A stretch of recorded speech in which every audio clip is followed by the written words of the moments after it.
Welcome to the EU Council building here in Brussels. This is the place where presidents, prime ministers and chancellors gather from across the EU to talk. And it is here that they'll stride down the red carpet. But before they do, let's take a sneaky peek at what they'll be talking about. First up is this issue of climate change. Now, the Greens got their best ever result in last month's European elections.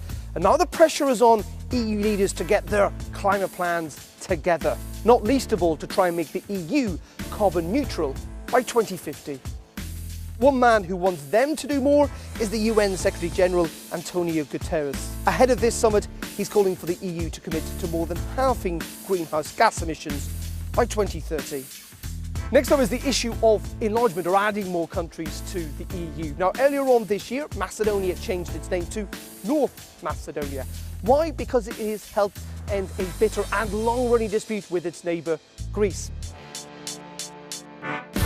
The hope was that it would unblock the country's progress to joining the EU. But with pushback from France and the Netherlands, the final decision has been delayed until October.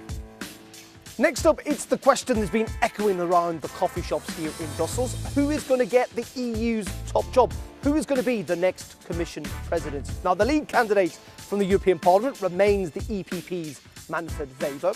But Donald Tusk has also been touring EU capitals, trying to come up with a list of names for the EU leaders to consider.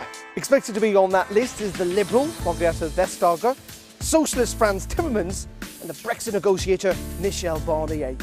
Well, let's get an insight from a man who knows about these things. We're joined by Alberto. Thank you very much for joining us.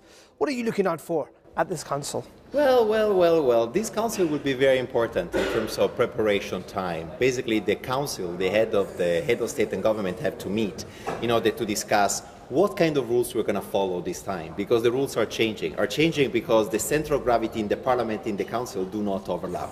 So inevitably, the council cannot decide alone. This time has to follow the parliament. Last time, the parliament could actually choose because the two major mainstream parties, the Socialists and the EPP, they clearly had a majority. They knew they would have governed together. This time is not going to happen. But are we going to get a name this time?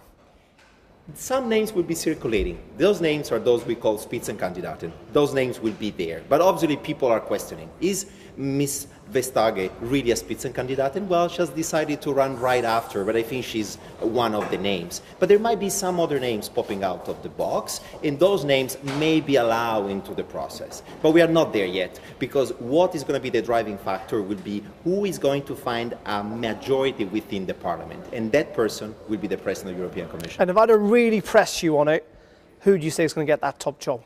Well, I see two names. I think Frans Timmermans and Margrethe Vestager are today the most likely to find the support of the Greens and obviously the Liberals. So they clearly start with some advantage these days. Alberto, thank you very much. Thank you.